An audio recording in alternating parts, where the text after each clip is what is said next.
ভূমধ্যসাগর পাড়ি দিয়ে অভিবাসন প্রত্যাশীদের ঢল নেমেছে ইতালিতে। একদিনে উদ্ধার করা হয়েছে 2017 জন অবৈধ অভিবাসীকে। তাদের মধ্যে বাংলাদেশিও আছেন। ঝুঁকিপূর্ণ এই পথ পরিহার করে দেশটিতে প্রবেশ না করার আহ্বান জানিয়েছেন প্রবাসী ইমিগ্রেশন বিশেষজ্ঞরা।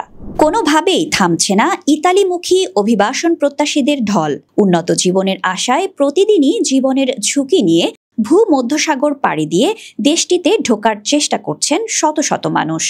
শীতের তীব্রতা কমে যাওয়ায় এমন অবৈধ অভিবাসীর সংখ্যা হঠাৎ বেড়ে গেছে।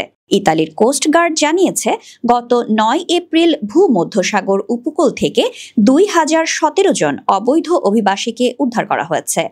জানা গেছে, উদ্ধার হওয়া এসব অভিবাসন প্রত্যাশীদের মধ্যে আছেন বাংলাদেশীয়। লাম্পেদোসা সমুদ্র বন্দর থেকে এসব অবৈধ অভিবাসীকে উদ্ধার করে নেওয়া হয়েছে স্থানীয় আশ্রয়কেন্দ্রে। গত 9 এপ্রিল পর্যন্ত কেবল চলতি বছরেই ইতালিতে প্রবেশ করেছেন 4000-এরও বেশি বাংলাদেশি। গেল বছর মিলিয়ে এই সংখ্যা 1 লাখেরও বেশি।